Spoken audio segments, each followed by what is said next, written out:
అందరికీ నమస్కారం. జిస్ దేశ్ మే Ganga బహతీ high part 3 కి స్వాగతం. గత వీడియోలో మీకు కవి పరిచయ ఉద్దేశ్ అలాగే గీతం వాటిలో ఉన్నటువంటి కొన్ని ముఖ్యమైనటువంటి భావ స్పష్టీకరణలు చేయడం జరిగింది. ఇస్ గీత్ మే और कुछ गीत बाकी है अर्थात शैलेंद्र कुमार जी के द्वारा लिखा रचित हुआ इस गीत में से कुछ गीतों का वर्णन एक बार देख लेंगे. बच्चों सुनिए. मिलजुल के रहो और प्यार करो, एक चीज यही तो रहती है.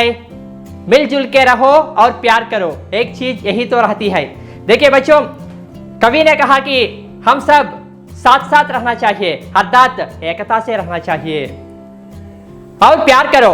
एकता से रहकर सबसे प्यार बांटना चाहिए, प्रेम बांटना चाहिए. अंदर की प्रेम पंचाली మనమందరం కలిసిమెలిసి ఉండాలి.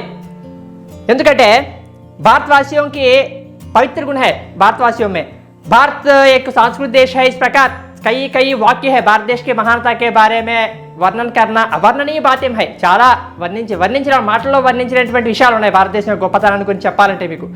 దీని అంతటి కారణం ఏంటంటే భారతీయులు. हिंदुस्तान में अनेक धर्म है, अनेक जाति है, अनेक वर्ग के लोग भी है, लेकिन हम सब एक है. हिंदू, मुस्लिम, सिख, ईसाई, जैन कहीं भी हो, हम सब भारतवासी है. हम सब भारत है, भारतीय है. भारत देश के लिए किसी समस्या आने पर हम सब एकता से रहते हैं, एक साथ से रहते हैं, प्यार बांटते हैं. सभी को, पूरा विश्व को हम ऐसा कहते हैं कि हम सब भारतीय है, मेरा भारत महान है. మన దేశం గొప్పతనాన్ని ఏ కుల మత జాతి వర్గ లింగ భేదాలు లేకుండా ఉండేటటువంటి ఏకైక దేశం ఏమైనా ఉందంటే అది భారతదేశం. देखिए वैसे इसीलिए कहा कि हम उस देश के वासी है जिस देश में गंगा बहती है. बच्चों समझ रहे हैं ना आपको? అర్థమవుతుంది అందరికీ. भारत देश की महानता में भिन्नता में एकता अर्थात अनेकता में एकता का दर्शन दिखाने वाला देश है भारत देश. अच्छा, और एक गीत है जो जिससे मिला सीखा हमने गैरों को भी अपनाया हमने. जो जिससे मिला सीखा हमने गैरों को भी अपनाया हमने. सीखते हैं और सिखाते हैं. నేర్చుకుంటాం, నేర్పిస్తాం. ఎవరి దగ్గరైనా సరే ఏదైనా మంచి విషయం ఉందంటే దాన్ని స్వీకరిస్తాం. మనం నేర్చుకుంటూ 10 మందికి నేర్పాలనుకుంటాం. ఇది భారతీయుల్లో ఉండేటటువంటి మరొక గొప్ప విషయం. देखिए भारतवासियों में एक विशिष्ट गुण है कि किसी से मिलने पर चाहे छोटे हो या बड़े हो.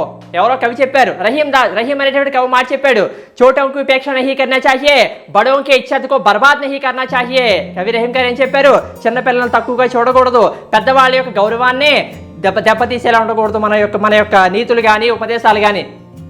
इसी प्रकार हम किसी से भी मिलने पर सीखते हैं, सिखाते हैं. गैरों को भी अपनाया हमने. పరాయి వాళ్ళు, నాన్ ఇండియన్స్ వాళ్ళని కూడా యాక్సెప్ట్ చేసాం మనం. వాళ్ళు చెప్పినటువంటి విషయాలను కూడా ఎంతో అద్భుతంగా స్వీకరించాం మనం. इस प्रकार हमारे भारत देश की महानता के बारे में, विशिष्ट गुण के बारे में कवि ने ऐसा बताया है. जो जिससे मिला सीखा हमने गैरों को भी अपनाया हमने. పరాయి వాళ్ళని కూడా యాక్సెప్ట్ చేసామండి మనం. ఎలా అంటే ఈ రోజు మనం టెక్నాలజీ డెవలప్ చేసుకున్నాం. పరాయి దేశస్తుల యొక్క టెక్నాలజీని మనం ఏం చేస్తున్నాం? వాళ్ళ యొక్క పరిజ్ఞానాన్ని మనం స్వీకరించాం, వాళ్ళ యొక్క మేధాశక్తిని మనం స్వీకరించాం. భారతదేశం యొక్క గొప్పతనాన్ని, మీ యొక్క దేశాల గొప్పతనాన్ని మా దేశం కూడా ఎంతో సగర్వంగా చాటి చెప్పింది. तो इस प्रकार और एक बात है, मतलब के लिए अंधे होकर रोटी नहीं पूजा हमने. स्वार्थी से दूसरों को हानि नहीं करते हम. स्वार्थी से दूसरों को हानि नहीं करते, उसी प्रकार जीवन यापन भी नहीं कर सकते. कैसे? स्वार्थी से, స్వార్థంతో మన ఎదుటివాడికి హాని తలపెట్టం. స్వార్థంతో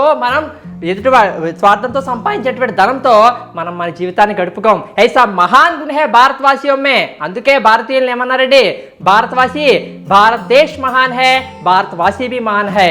इस प्रकार कवि ने 2 गीतों का भाव स्पष्टीकरण किया था. अब अंत में आने वाले गीत के बारे में देख लेंगे बच्चों. सुनिए. अब हम तो क्या सारी दुनिया से कहती है हम उस देश का वासी है जिस देश में गंगा बहती है. अब हम तो क्या सारी दुनिया, ఈ రోజు మనం ఏంటండి, ఈ రోజు మనం ఏంటి అనే ప్రశ్నిస్తే దానికి సమాధానం వస్తుంది. ప్రపంచం అంతా మనమే ఉన్నాం ఈ రోజు. इसीलिए अब हम तो क्या सारी दुनिया है, सारी दुनिया से कहती है हम उस देश के वासी है जिस देश में गंगा बहती है. बच्चों ప్రపంచానికి సాంప్రదాయాన్ని, సంస్కృతిని, కట్టుబాట్లు, ఆచార వ్యవహారాన్ని నేర్పింది భారతదేశం ఈ రోజు. అందుకే ప్రపంచం మొత్తం మన దేశం వైపు చూస్తుంది. इसीलिए कवि ने कहा था कि अब हम तो क्या सारी दुनिया से कहती है हम उस देश के वासी है जिस देश में गंगा बहती है. इस प्रकार अद्भुत गीत का वर्णन किया था. उसका भाव भी आप सबको समझ में आ गया है ना बच्चों? 3 गीतों का भाव एक बार देख लेंगे। पहला गीत है कि मिलजुल के रहो और प्यार करो, एक चीज यही तो रहते हैं हम उद्देश के वाती है जिस देश में गंगा बहती है। अर्थात ఒక మాటలో చెప్పాలంటే అనేకता में एकता का दर्शन है, दर्शन दिखाने वाला देश है भारत देश, दर्शन दिखाने वाले व्यक्ति है भारतवासी। और दूसरा गीत है जो जिससे मिला सीखा हमने गैरों को भी अपनाया हमने, मतलब के लिए अंधे होकर रोटी को नहीं पूजा हमने, इसी से मिलने पर చిన్న పెద్ద అనే తారతమ్యం లేకుండా ఎవరైనా సరే గొప్ప విషయాలు ఉన్నాయంటే ఎవరి దగ్గరైనా వాటిని సాధారణంగా స్వీకరించగల గొప్ప మనస్తత్వం భారతీయుల్లో ఉంది। उसी प्रकार दूसरों को स्वार्थी से दूसरों को हानि करके వాళ్ళ హాని తలపెట్టి మనం మన జీవితాన్ని గడుపుకోం।